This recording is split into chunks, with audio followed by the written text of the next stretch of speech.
News broke on Sunday. I believe this happened on Saturday. The passing of Terry Brunk, not Terry Funk, who actually already passed away about a year or two ago, the same weekend as Bray Wyatt, I think. Terry Brunk was his real name. Sabu, passing away at the age of 60 this past weekend. The man literally just retired from the ring like 3 weeks ago, having his final match in GCW against Joey Janela. What a shit show that sounds like on paper, but that was over WrestleMania weekend in Las Vegas. He actually wrestled his retirement match, and just mere weeks after that, passing away. Now, as of this recording, I don't know the circumstances surrounding it. I don't know if that's since come out. I don't think so. But WWE and AEW both paying tribute on their respective shows this week, Raw and Dynamite, which I thought was very classy. So I thought that was cool. But yeah, kind of the passing of a legend, someone that was very influential in the wrestling world as far as the hardcore style. Obviously an ECW legend. Some people probably familiar with him from, if you didn't watch ECW growing up, I sure as fuck didn't. I was barely a baby at that point, but a lot of people might be familiar with him from his short WWE stint about 20 years ago when they brought back ECW. He was only there for about a year, but he was on those one-night stand shows when they first started doing them. Had a couple of runs in TNA. Made an appearance in AEW actually just a few years ago as well. He was also in WCW, New Japan, among other promotions. So very successful, very influential as far as the hardcore wrestling style goes, and a bit of a shocking passing. 60 is still too young. So I want to get your thoughts, Mr. Marceau, on the passing of Sabu. Not even really just your reaction to it, but kind of the legacy he leaves behind in the wrestling world. Yeah, definitely. Like you said, he was like one of the, I guess, trailblazers, you would say, for the extreme wrestling, the hardcore wrestling. Didn't see any of his original ECW stuff, obviously live.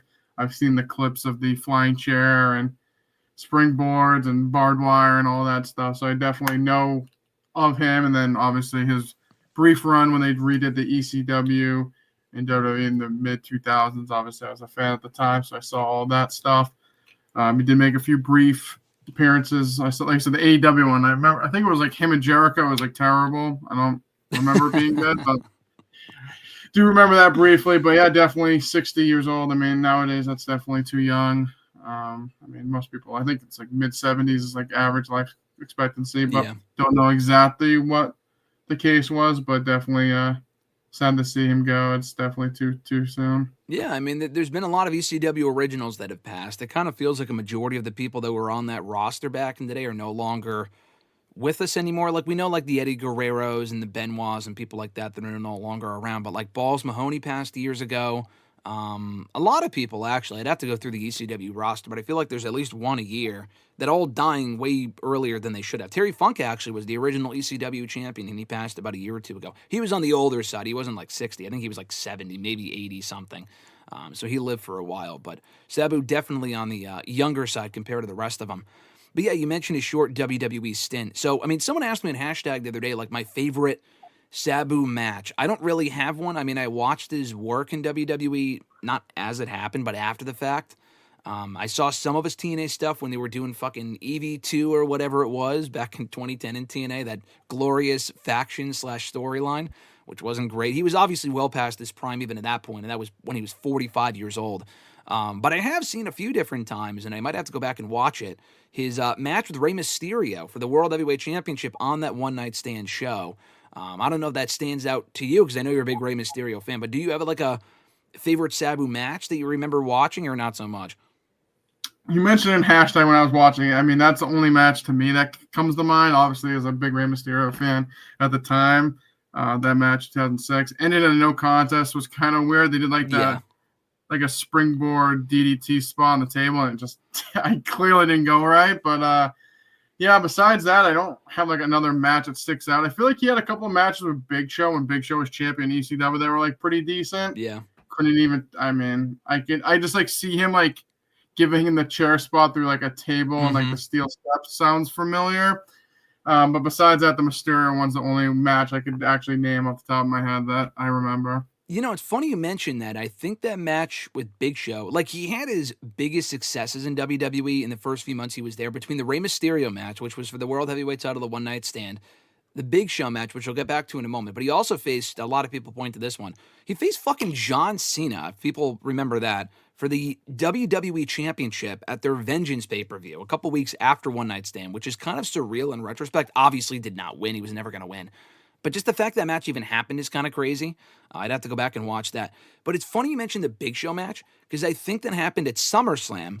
And that was the show that you were there for, right? Wasn't that the show in Boston in 06? Maybe that's why my recollections are so good that I just Yeah. remember that. I was at that, SummerSlam 2006, was it? Yeah, I think so. Yeah. And they had like a Yep. probably. Yeah, I am looking at that. Yep. See, that's how I remembered. Yeah, he fought Big Show. There you go. See? Brain always 20 years, almost 20 years later, it still works. There you go. And I guess I don't think I would have ever seen him wrestle in person. But yeah, you had the honor of seeing Sabu compete in person. Don't remember the match being great by any means on that 06 No, SummerSlam it definitely show. wasn't. It definitely wasn't great. That is still cool. You got to see him wrestle in person 20 years ago. Maria had said TLC matches kind of exist partially because of Sabu. Yeah, I could totally see that. Johnny said, my favorite match with Sabu is him versus Sandman. It's Stairway to Hell.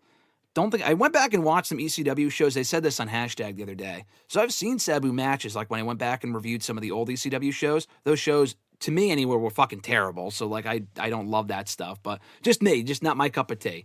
Where they would play the music for the entirety. I'm going to have the ECW hardcores going after me. No pun intended. But yeah, I've definitely seen some Sabu matches. But the Rey Mysterio one is the one that stands out to me personally. Maria said, she said, I think it was Shane Douglas as the original ECW champion. As the Extreme Championship Wrestling champion, but I think before it was Extreme Championship Wrestling, when it was still Eastern Championship Wrestling, I think Terry Funk was technically the first ECW champion, if I'm not mistaken. Johnny said his favorite feud was with Rob Van Dam. Yeah, they had a lot of matches. They had a lot of matches that I remember from TNA, too. Fernando said, I watched ECW mainly because of Sabu. That's pretty cool. And Johnny also said, match recommendation, Sabu and Rob Van Dam from TNA's Hardcore Justice. That's what I remember. I definitely have not seen that match in full, but I remember they did that match because then it turned into the whole EV2 thing and like they were feuding, which I loved. Fortune. The Fortune stuff in TNA was great, but I think if I'm going to watch any RVD Sabu match, it would probably be from when they were in their prime and not in 2010, which was probably not a great match. But I'd have to go back in the 90s to check out some of their encounters there. And Fernando said, I've seen Sabu perform plenty of times. I assume you mean in person. That's pretty cool. But yeah, sad to see Sabu pass. Hear about that this past week. Rest in peace. What was the nickname? Homicidal, genocidal, suicidal, death-defying maniac. There you go. That's the nickname. Sabu versus Terry Funk barbed wire death match was great as well, Fernando said. Yeah, I've heard about that one. I don't think I've seen that. I might have to go back and watch it. I would rather watch that over some of the death, barbed wire matches we get in AEW now that are kind of done to death, but this was back when it was kind of more of a spectacle. But he was the one that laid the groundwork for that, and without those matches with Sabu, pretty good chance we wouldn't be getting those matches today.